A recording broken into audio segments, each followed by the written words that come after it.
Okay, 1 second.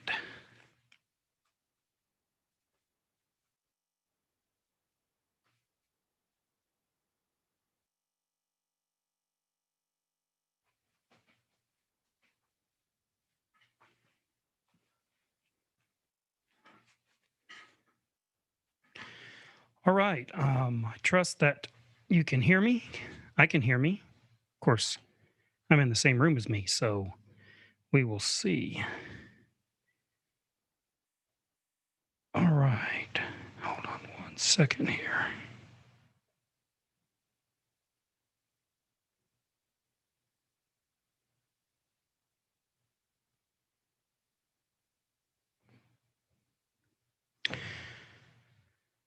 Very good. All right. So this is going to be, we're going to start a Bible study on the the epistle to the Romans. We'll be going through the book. We won't be going through verse by verse, as in a commentary fashion, for a number of reasons. Those of you that attend Freeborn Church um, know that I don't have a high view of that form of analyzing the scriptures, the verses. And I know this is beating a dead horse for some of you, so I apologize if you've heard me say this all too often, but I'm going to repeat it for anyone that might be not of our church, or might not have heard me say this, or maybe it hasn't sunk in. So I will repeat that quickly, explain the methodology that we're going to use looking at this epistle of Paul, his most important epistle, in my opinion. But the problem with looking at the scriptures verse by verse is that the verses are not meaningful. The verse divisions are not meaningful divisions. They are arbitrary divisions that were added to the text in the year 1551. We know exactly who added them. We know when they added them. There's nothing divine about these divisions. There's nothing significant about these divisions whatsoever. It doesn't matter how many verses are in a chapter. It, for the most part, doesn't matter how many chapters are in a book. Some of them matter a little, and some of them have some divisions that matter. For instance, Psalms, the Psalms are individual Psalms, and some of those Psalms are actually divided into meaningful divisions. But the verse divisions themselves are not meaningful. And so analyzing a verse is as useless and as misleading as analyzing a random segment of any sentence from any document. So if you were to open up any book, open up any document, and pluck out randomly 20 words and then analyze it as if it had some inherent and encapsulated meaning, well, that's basically the same thing you're doing when you go verse by verse. I know some teachers, preachers, some of you Christians who participate in open meetings feel guilty if you don't read a whole verse, or if you stop halfway through the verse, or if you were to start halfway into a verse, and somehow you feel you need to, read the whole verse, and how many verses are we reading, and that type of a thing. There's no reason to feel guilty or bad about any of those things. The verse divisions are not meaningful or significant divisions. I'm not against them. I think they're a tremendous innovation and technology. I know we don't think of verse divisions as a technology. We just think of them as a feature, a default feature that just happens to be there. Probably most of us haven't even really thought about it much. They're a tremendous technology, and they were a tremendous innovation that allowed people to not only reference very closely specific parts of the text, or the biblical text, but it also allowed collation to happen, which is why they were introduced originally. So Robert Stephanus in 1551 did a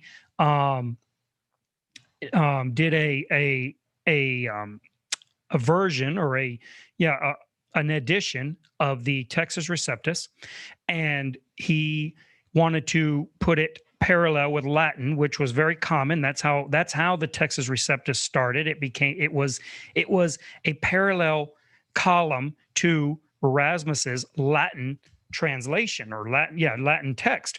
And believe it or not, Erasmus, his main concern was the Latin text. It wasn't the Greek text. We know him, and he's well known as being the originator of the Textus Receptus Greek text, which then let loose all the Reformation translations, such as Luther's and the English and Dutch and all these others. But he actually was not his purpose was not to make a Greek text. His purpose was his Latin text, and he wanted people to understand why his Latin text was different than the Latin Vulgate. And so he put the Greek that he had translated his Latin text from, he put it in a parallel column to the Latin. And then that became very common amongst editions of that Greek Textus Receptus text, where it would be put in a parallel column to Latin. Not all of them did it, but it wasn't unheard of. And Stephanus did it in 1551, and he wanted those that were not proficient in Latin or in Greek, one or the other, or maybe in both, to be able to compare and know what part of the Latin text corresponded to which part of the Greek text. And so his idea was he divided it up into verses, into these small chunks, and numbered them so that you could then know at least in the ballpark where you are. So if you've ever tried to do any study into the actual Greek manuscripts and look for verses, look for portions of the text in the actual Greek manuscripts, then you'll appreciate how helpful it is to have these verse divisions, because most Greek manuscripts, in fact, I would say all Greek manuscripts, do not have verse divisions. None of them do. And so you have to have some proficiency in Greek to even find the passage you're looking for, because there's no way to reference it. You just got to read through, and you got to know where you're at in any given book just by what you're reading. And so that's how they work. So he divided that up. Now, like going back to my point, these verse divisions are very useful, and they're very innovative, and they're very helpful. So I don't want anyone to interpret or understand that what I'm trying to say is that we should rid ourselves of these verse divisions and that they're bad. They're simply just not useful for Bible study or for comprehension. And I'll go one step further, and then I'll let this lie because I've dealt with this a lot. But I'll go one step further and say, not only are they not helpful for understanding the text, I think that in large part, especially for the less proficient student of the Bible, they're actually very harmful to understanding the text, because there are many Christians, and some of you may not believe this, but you should do a little bit of research. You'll find out what I'm telling you is true. There are many Christians that believe that not only did the apostles and the authors of the scriptures write the text in verse divisions, but that those verse divisions are complete thoughts. They are complete sentences. Now, some of them are. Many of them are not. And so you can't just assume that one is. In fact, there are verse divisions that break sentences into many different parts. For instance, Ephesians chapter 1 in the Greek text is 2 sentences. In our King James Bible, the translators turned one of those into 2 for readability reasons. And so we have 3 sentences, if I'm not mistaken, in Ephesians chapter 1 in the King James Bible. And most other Bibles are similar to that. Some of them break it even further down into smaller sentences, and they do that for readability reasons. Some languages simply do not respond well, do not manage really long sentences, and so they'll break them down to make the grammar easier to follow.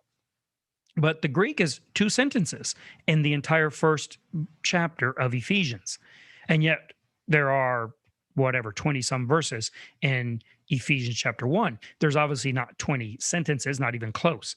And so that's why we got to see. So if we're going to study the scriptures, we need to study it in its natural sense. I would say the literal, we ought to read it literally, but that's so often that word is so misunderstood and misused.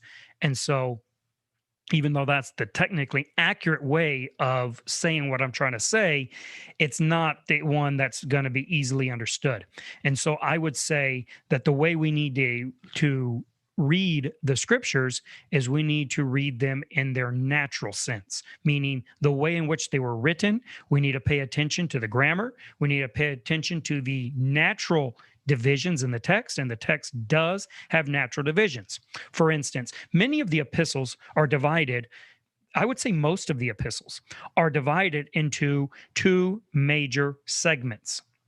One segment is the doctrinal portion of the epistle, which generally becomes first, and then the second part of the epistle, which is usually about a third to a quarter at the end of the epistle, is the application portion of that epistle.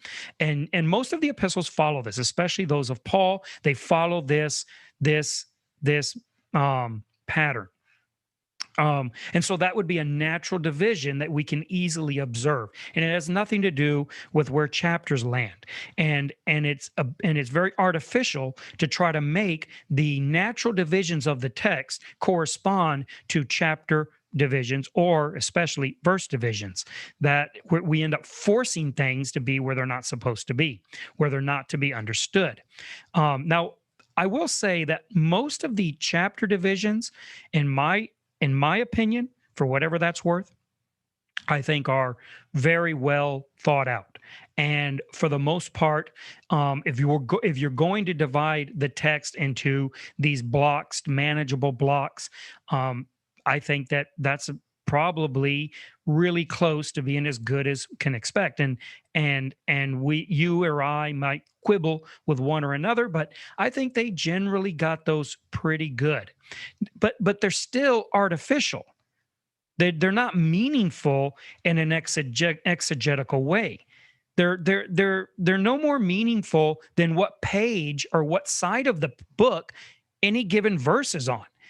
And there's verses that are on the right-hand pages aren't more meaningful than those that fall on the left-hand page. And there's certainly no divine reason for those to be there on those pages. And a Bible that might format the text differently, and those passages might fall on a different side of the page, that doesn't make them less meaningful or less important. It doesn't make that Bible format less viable. That's just that. Those are just features of artificial formatting. And what we need to be looking at is what the text actually says. That's what we need to look at.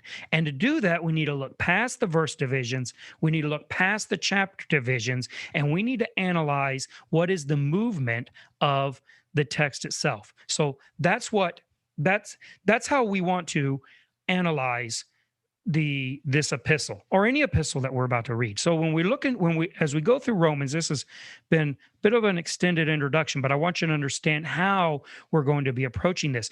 We don't care where in what verse anything falls or what the verse divisions are. In fact, when I read and study the scriptures, for the most part, I read a Bible that doesn't have verse divisions at all. I don't even care what verse anything is in. I don't try to memorize references.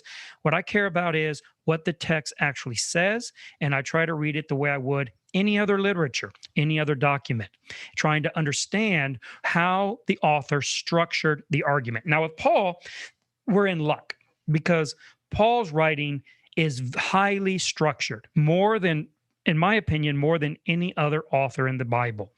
Very, very highly structured, and it follows a very logical structure. So it is easy, relatively easy, to follow the argument or the teaching that Paul is writing. And so that makes this type of analysis very good. So when we split it all up into verses, we lose that advantage that Paul's writing has, that Paul's writing affords us tremendous advantage. So we're going to try to avoid doing that. Now, I will reference text by verse reference, because it makes it easy for you to look them up and know where I'm at. But my point is, we are not going to worry about whether or not the thought starts in the verse, and we're certainly not going to do a verse by verse analysis of the text. We are going to do a thought analysis, an argument analysis. Okay. So, having said that, let's move into the Epistle of Romans. And let's talk about Romans, the Epistle of Romans as a whole. Now, I'm not going to look at the historical setting of it right now.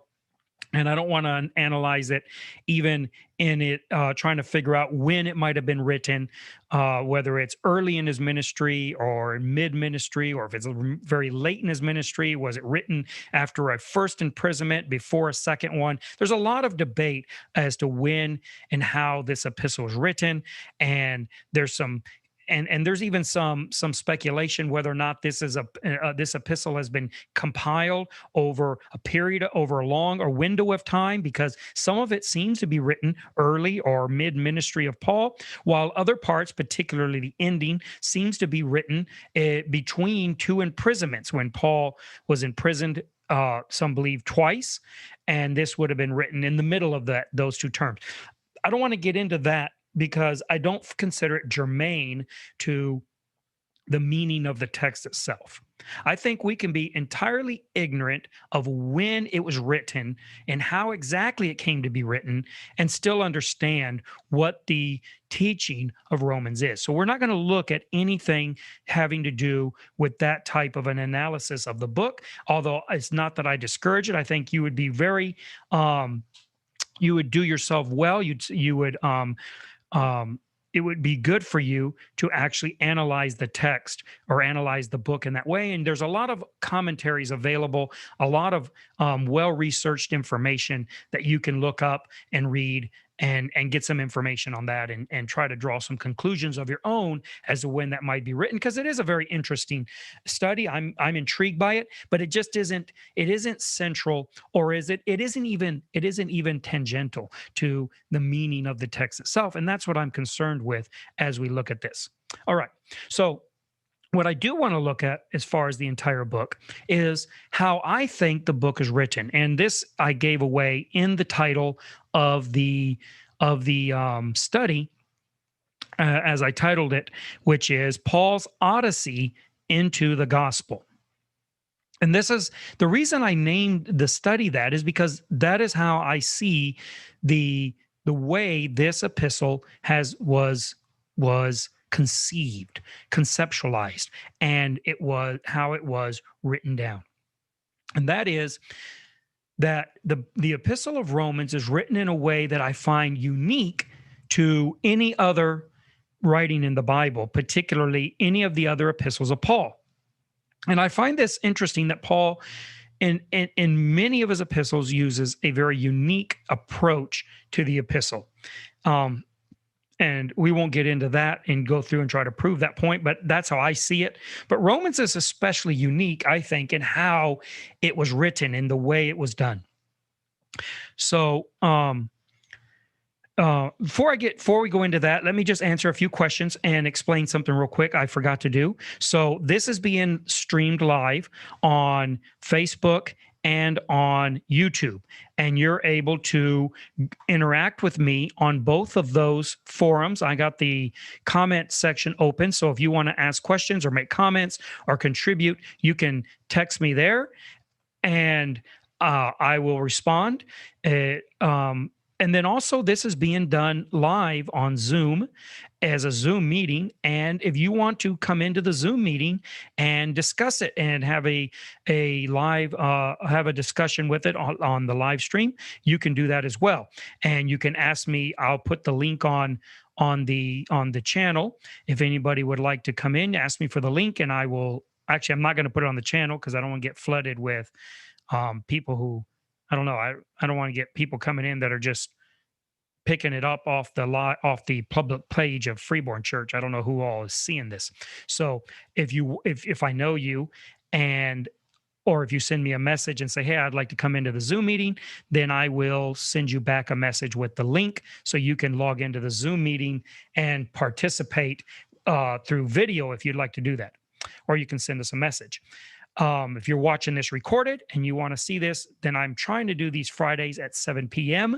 and you're welcome to come in and join us in this study. This is meant to be I'm offering it as an online discussion, not as a monologue. So if anybody would like to come in and chat with me on the video, you can do so. Okay. Otherwise, we will continue on. So going back to what I was saying, how Paul conceptualized Romans, what is the manner, the mode in which is the method in which this is written. So the way this is written is it's written like a travel log or like an Odyssey, like an adventure, like an adventure quest. That's how Paul wrote it. And let me try to explain what I mean by that, because, and the reason why I want to explain this is because it's very important in my view to properly understand how it's written and why Paul says some of the things he says in Romans. In fact, a lot of the things he says is dependent on whether or not he wrote it in this way. If he didn't write it in this way, then we need to step back and then reanalyze why some of the things he wrote, why he wrote them the way he did. And we'll look at those. But I think that if we look at this as a Odyssey, as Paul writing.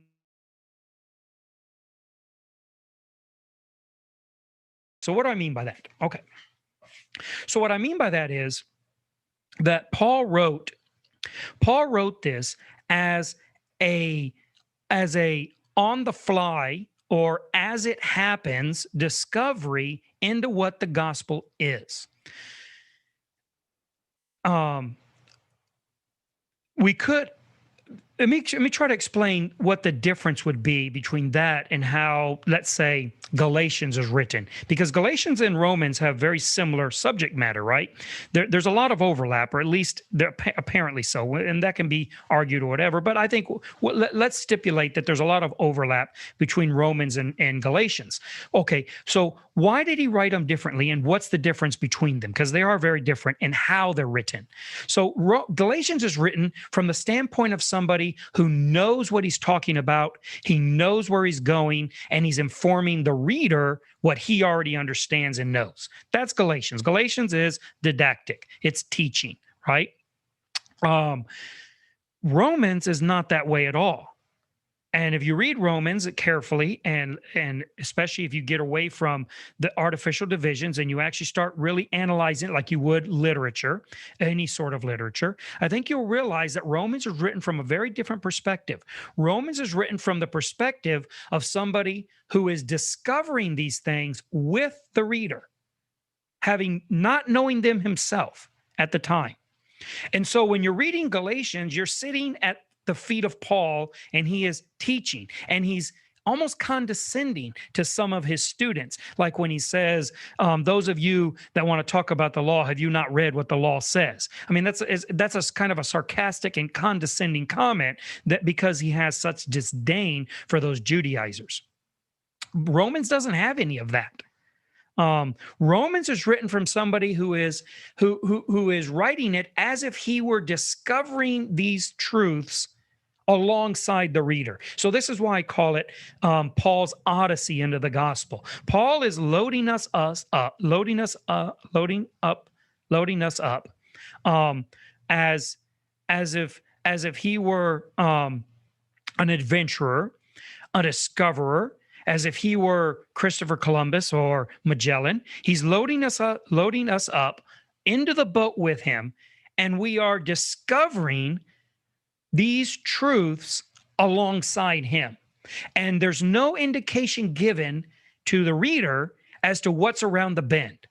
Everything is discovered little at a time. It's slowly opened up to us. But Paul's not doing it as if he knew what's behind the curtain, but he's opening up the curtain with the same awe, with the same surprise, with the same sense of wonder that the reader has. And that's how I see Paul writing the book of Romans. Now, why is that significant? Why would that matter? Well, because if that is how he's writing the book of Romans, then that explains a tremendous amount about how the book develops its arguments. Because there are arguments in the book of Romans that are very hard to comprehend. How Paul, who had, in my opinion, already written Galatians, I think pretty much everyone agrees, but by the time Romans is written, Galatians has already been written for a very long time, for relatively for a long time. Early on, in fact, I believe the book of Galatians is the very first book written of the New Testament, and so it's a very early book. And how could Paul, who wrote Galatians, and make the statements he made regarding the law, then make statements in Romans like the ones we find in Romans chapter 2, and Romans chapter 4, and Romans chapter 5? We find statements of the law that don't seem to necessarily what would I say? They don't seem to coordinate. They don't seem to mesh completely with the statements in Galatians. And they don't seem to mesh with the statements that come later on in the book of Romans. So it's not like the whole book of Romans is different than Galatians. What's different in Galatians is just as at the very beginning, his statements don't seem to coordinate very well. They don't seem to mesh very well with what we consider to be Paul's theology on those issues.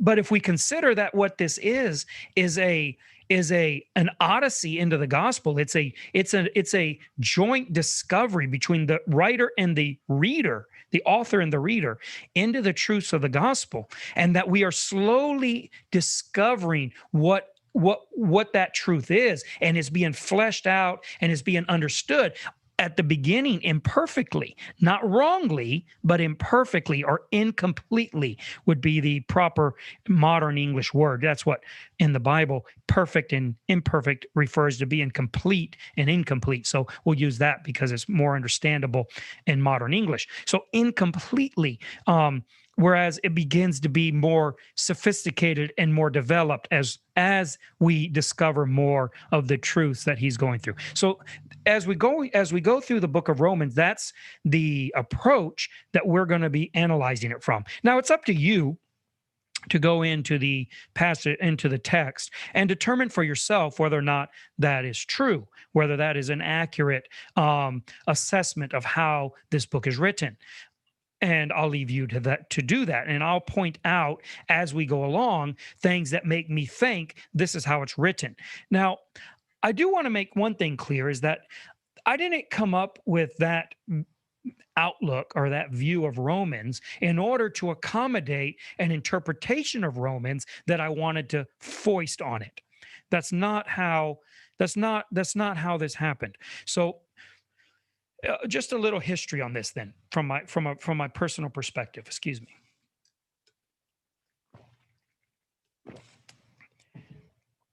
As we go through Romans, we're going to be analyzing the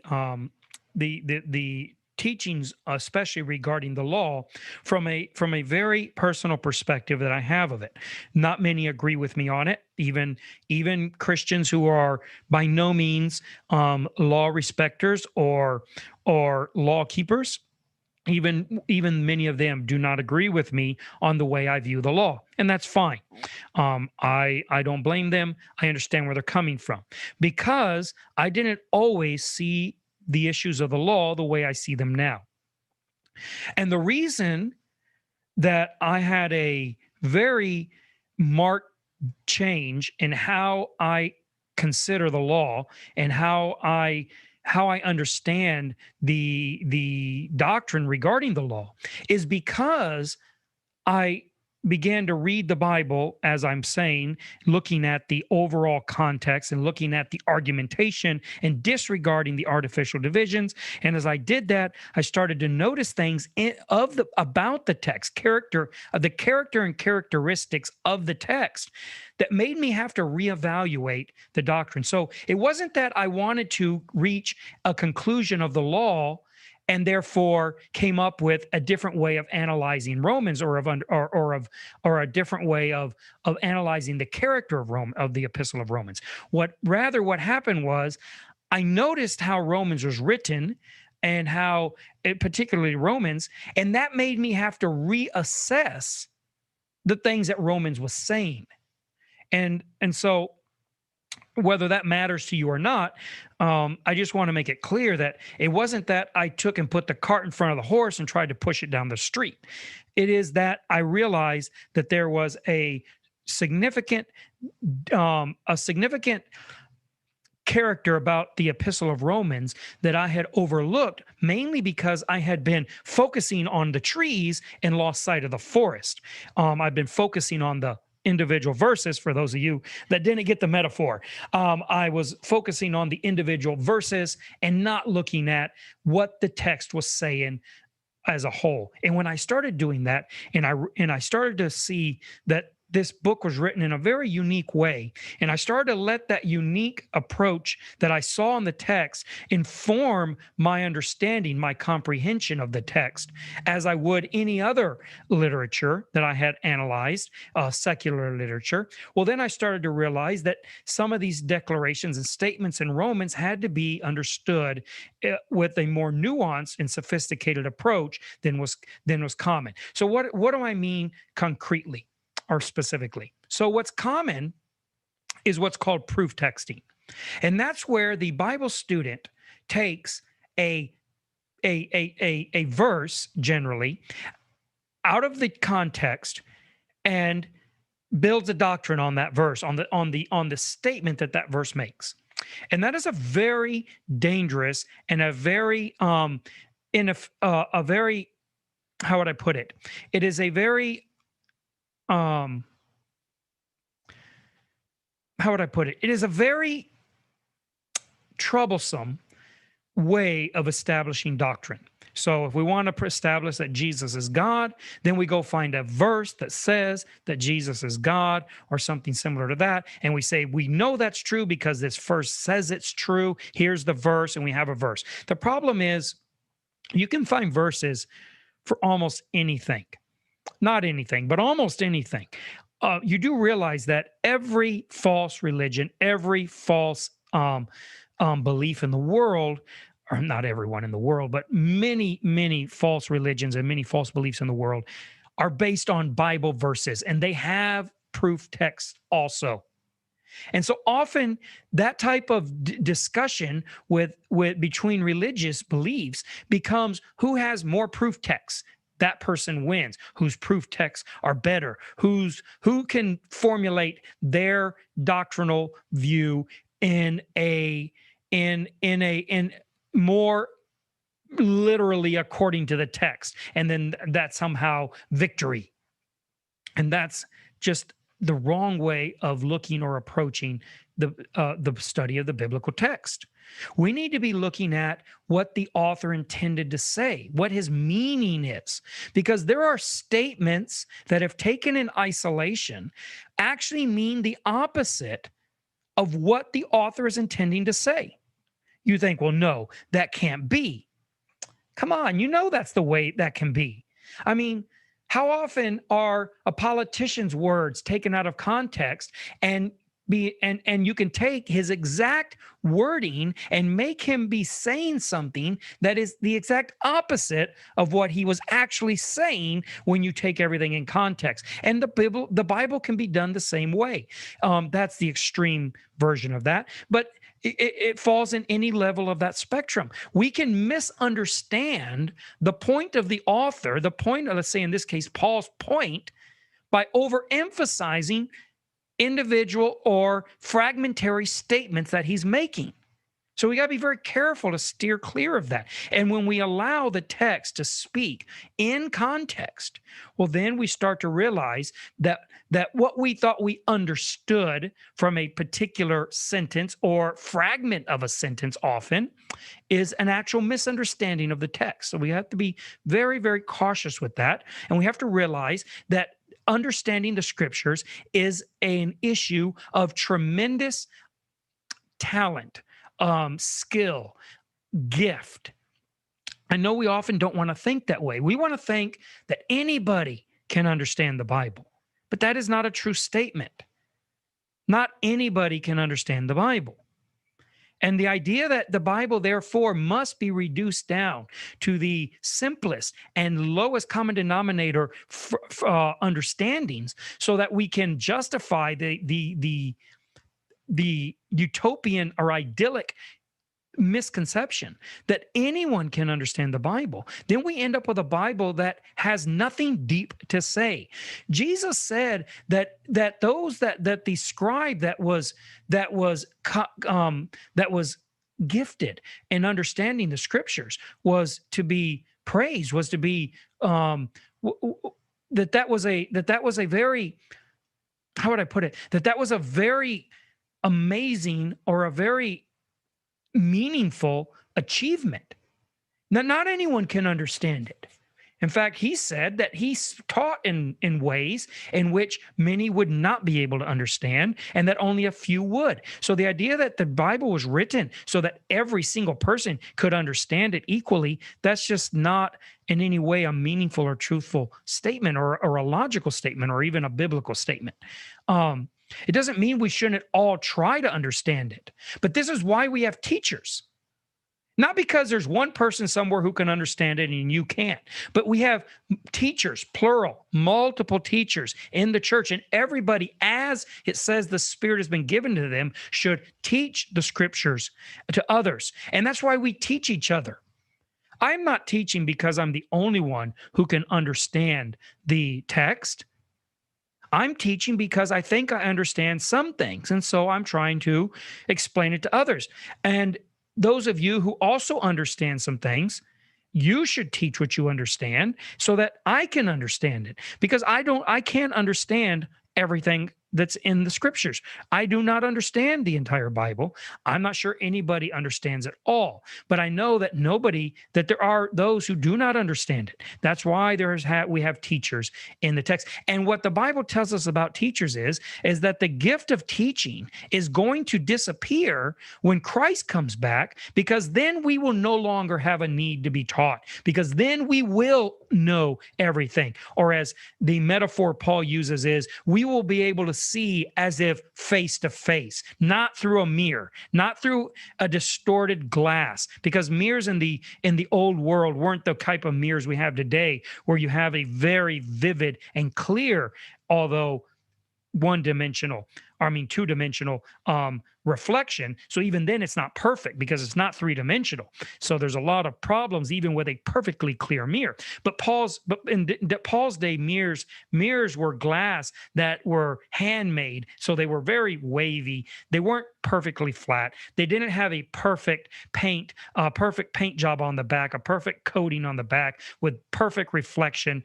None of that was done perfectly. So they saw, when you looked at yourself in a mirror, you saw in a glass, he says, as though darkly. Now, as you looked at yourself in the mirror and you saw yourself distorted and not perfectly. And that's how he says, that's how we now see the scriptures. When we analyze the things of God through the scriptures, we are seeing through a glass darkly. We're not seeing things perfectly. We're not seeing things clearly. When is that going to change? It says when we see Christ, then we're going to see we're going to know as we are known. We are going to see as if it were face to face in real life. And then we're going to see things clearly.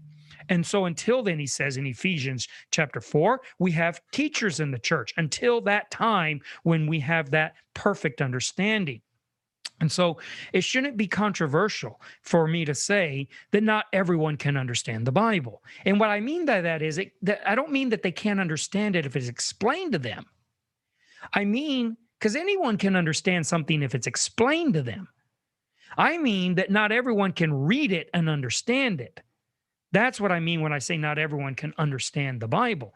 We can all understand when it's explained to us. And that's the beauty and the strength and the force of teaching. Teaching, in my opinion, is the strongest and most magnificent of gifts.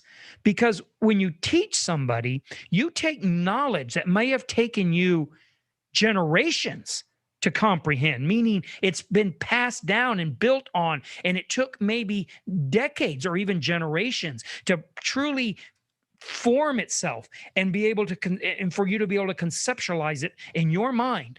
And then you can take that, you can distill it down, and you can give it to somebody in maybe in an hour, maybe in a year. I mean, it depends how good of a teacher you are. It depends how sophisticated and profound what your teaching is. But you can take something that they do not understand, they've never heard of in their life, and you can give it to them. And when they get it, then they will be equally knowledgeable or even more knowledgeable in that matter than you are.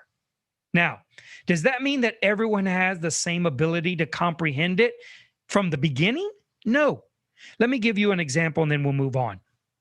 I feel I've done this enough, but let me just give you an illustration and we will move on. I have a few comments and questions I'll answer that are on the chat channel.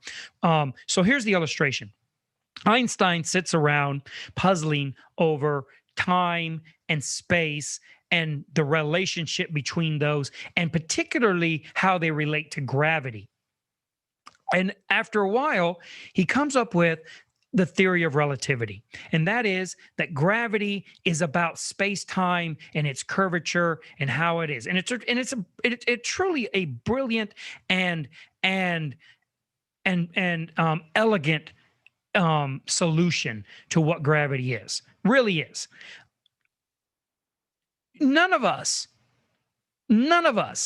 are probably capable of coming up with that theory ourselves. None of us are. But we're all capable of understanding it if we have the right person explaining it to us. And some of us will be capable of explaining it to such a degree as to be able to even build on it and perfect it further. So that's how Bible teaching is. So we shouldn't get offended or upset if someone says not everyone can understand the Bible. They can't. That's why we have teachers. That's why we send preachers out. Paul says, how can they understand how can they believe except they have a preacher? So this really should not be a controversial statement. The reason I've gone on as long as I have on this is because I have found over the years that it's one of the more controversial statements that I make. People really get offended at this and get upset because they think that somehow this is denigrating somebody. And it's not. When I say not everyone can understand the Bible, I include myself in that as well. All right.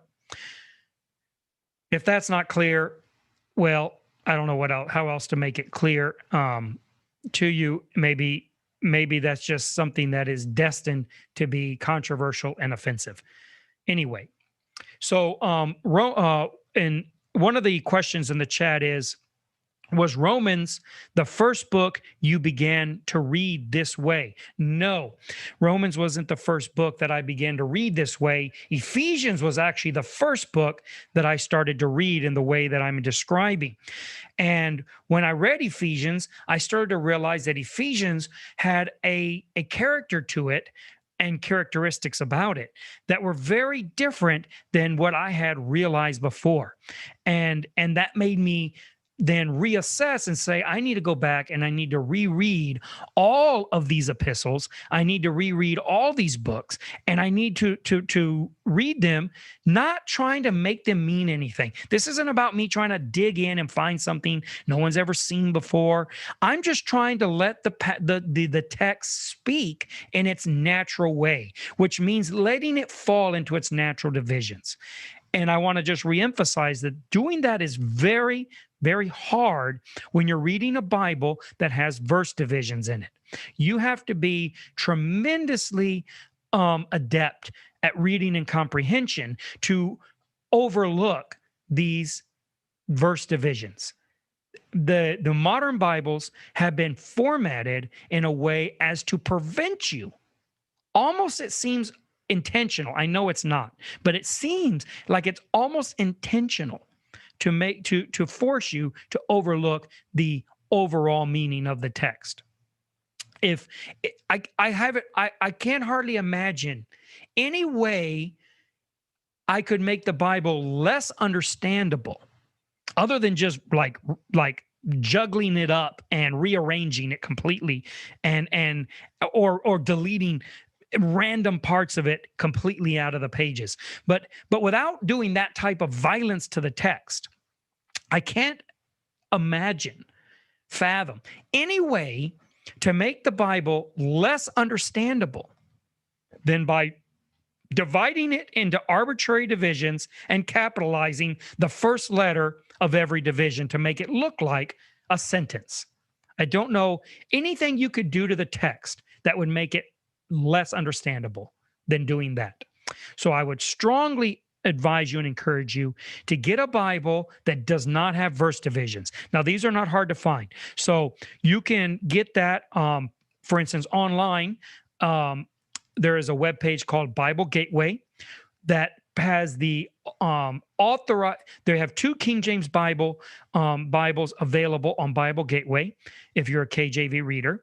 One of them is it just says King James Bible. The other one says Authorized King James Version. If you use the Authorized King James Version, it's the exact same text, but the Authorized King James Version one is the Cambridge edition, which has the Cambridge paragraph formatting, and it doesn't divide it up into verses. It puts the verse number so you know where they're at, but it actually runs it as paragraph text, so you can get it there. You can also get the Bible without verse divisions from the Freeborn Church website. And if you look, there's a link that says Reader's Bible on it. And if you click on it, you'll find that I have put all the New Testament, not just the entire New Testament, in individual books. And those books have no divisions in them whatsoever. It's just run straight through. It has the sentence formatting, so it has all the punctuation marks and capitalization based on punctuation, but there is no verse numbers in it whatsoever or chapter divisions, and so you can get those in both places. So if you're interested in reading the Bible the way I'm saying, then you can get the text from these two places and look at it that way and see. Why don't you do the test? I mean, it won't hurt you to take and download the book of Romans from the Freeborn Church website and read Romans in that way and see if Romans doesn't take on a character that is very different than what you've grown accustomed to. It would probably help you a lot. I know a lot of people are very partial to the particular Bible that they've been using their whole life because they know where that verse is and it's on this side of the page and it's about 2/3 of the way down and it's highlighted in pink or whatever. And that's wonderful when you're trying to find verses. But it also is very distracting if you're actually trying to read and comprehend the text in a full and meaningful way. So it would do you well to break that mold and read the text in a way that isn't so arbitrarily divided. Okay. So anyways, all that is to say that we need to, that why I'm looking at the text I am, and I want to be clear that this isn't a gimmick that I came to trying to make the text say something that I wanted to say. Rather, my understanding of the text and the things that we're going to look at as we go through this study are informed because I've read it this way, not the other way around. And obviously, you're just going to have to take my word that it's that way. And because, I guess probably anyone anyone who would try to force a view onto the text would say the same thing. So I understand that. But I would encourage you, and this is how this study is organized. This isn't for you to hear what I'm saying and then run and then like, well, that's the way it is because, he said that he studied it and that's the way it is. No. I would like for each of you to challenge me on this and to go and read the text for yourself. And especially this overall view that I'm setting out in this first study, because that's what this first study is about, is the overall view of how we're going to look at the book of Romans. So the book of Romans, the overall view that I have is that this is Paul going on this Odyssey, going on this adventure, this trip of discovery along with the reader and discovering what the gospel is, penetrating into the depths of the gospel, but for the first time, as if he had never truly analyzed it himself before. Now, obviously, I'm not saying that he didn't. It's not that I'm saying Paul didn't understand where he was going, but that he wrote it as if it was a first person at the time of the occurrence account, right? That's how Romans is written.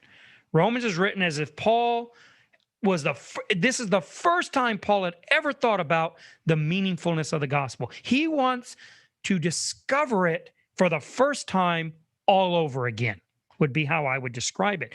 And it's more than just trying to be poetic or trying to be, gimmicky or come up with some new perspective. I think that is what you'll find as you read Romans. That's how it develops its writing. Okay, where are we at? I'm going to try to do these be about an hour long. I don't want to try everyone's patience, whoever is still with me, because I know some of you, your eyes glaze over divisions, and I know some of you just your eyes glaze over and you wish I would just quit saying that. I just don't see how you're going to understand the Bible very deeply as long as you don't at least understand the arbitrary nature of those. Okay, so anyways, I'm going to try to go about an hour. It's about 8:01. We start a little late, so let's just take and open up the text here. Give me 1 second. I had my notes open. Let's open up the text here. I'm going to use the Bible Gateway one. Of all the different ones for reading, I find that one to be very, very nice. Bible Gateway. I recommend it. I like how they're set up for as far as reading. Okay. Now we are going to skip, because like I said, this is not a verse by verse study. This is a thought by thought, or an argument to argument would be better said. We're not trying to be comprehensive here. So we're going to skip the salutations and all of that. And we're going to get down to where I believe Paul lays out the premise for the entire book. So the premise for the entire book is verse 16 of chapter 1. So verse 16 of chapter 1 is the premise of the entire book. And Paul writes, he says, "For I am not ashamed of the gospel of Christ, for it is the power of God unto salvation to everyone that believeth, to the Jew first, and also to the Greek. For therein is the righteousness of God revealed from faith to faith. As it is written, the just shall live by faith." So let's look at this quickly, and then we will end for today. Next week, we'll analyze it a little deeper, and we'll start going in and following Paul on this discovery of the gospel. But this is what he says. He has laid out his salutation. He works this in. It's a very smooth transition. It's a real smooth segue from an epistolatory salutation, like if you were writing any type of a letter. And Paul has a very smooth way of going from the salutation into what he actually wants to do, which is a doctrinal teaching or a doctrinal discussion, deep and sophisticated doctrinal discussion. He does this with a very smooth segue, which I admire.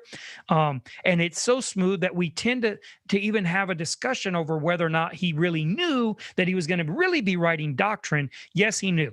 He was putting it into an epistolatory format for whatever reason.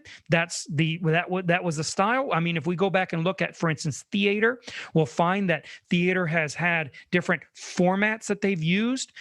For instance, it might be a musical, and even though it might be a musical, does not mean that they're not doing what we could call a moralizing, given a moral lesson through the format of a musical. So Paul has taken the format of an epistle, of a letter written to recipients, real life recipients, and he's using that format to pack in a doctrinal treatise, which he could have written in treatise form had he been so inclined.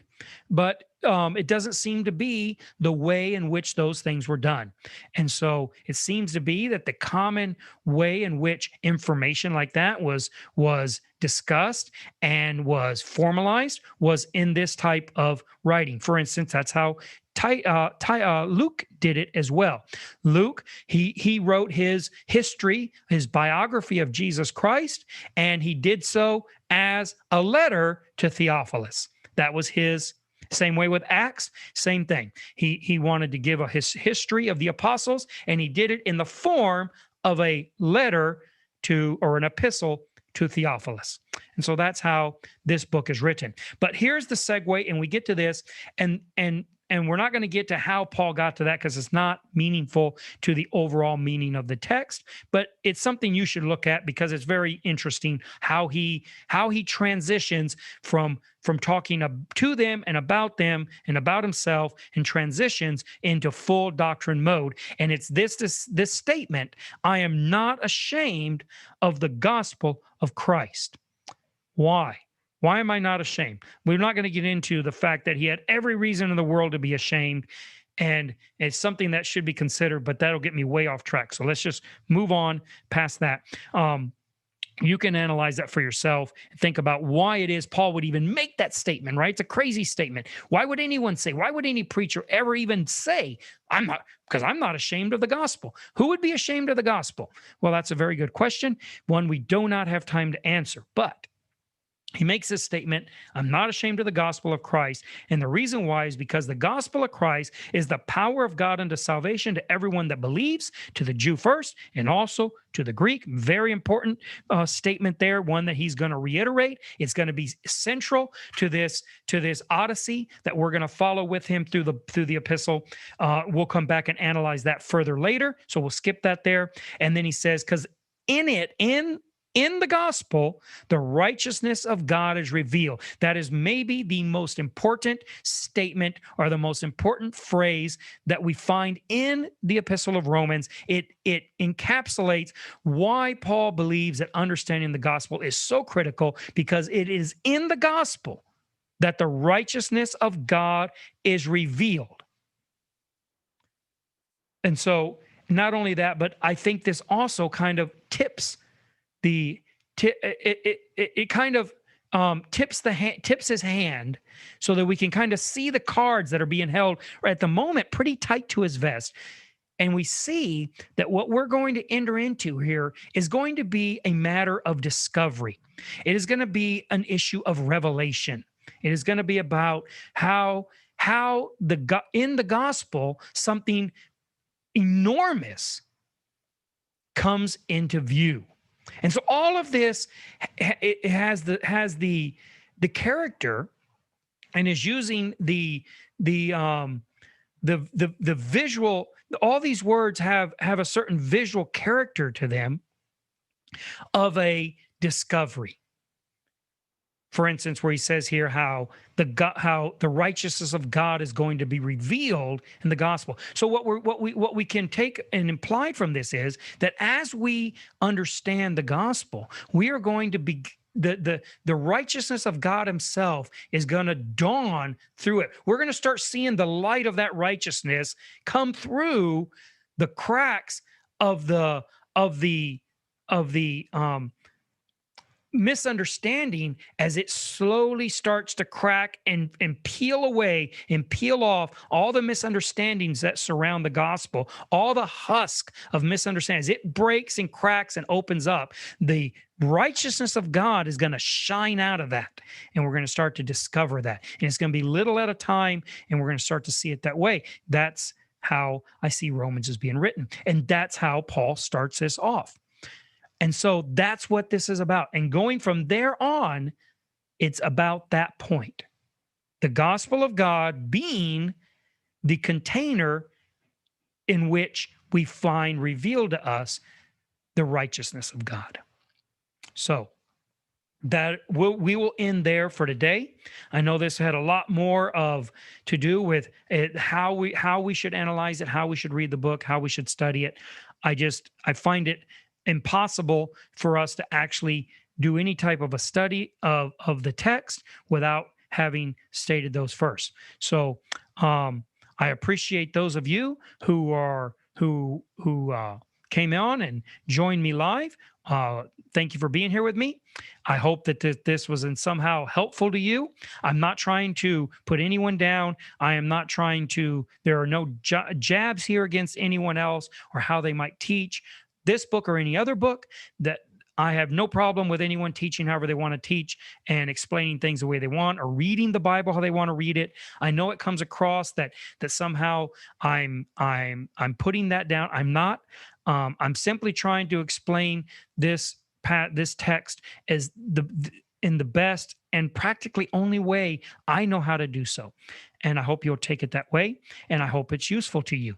If you're watching this recorded or from your YouTube channel or from our Facebook page, I want to welcome you and thank you for watching it. You can join us live where we do this Friday nights at 7 p.m.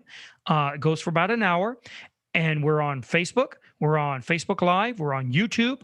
And we are on Zoom, and you're welcome to come in on the Zoom conversation and discuss it with me live if you'd like to do that also. And you can also put your comments on the live chat, and I will respond to them as they pop up, and I can work them into what I'm saying.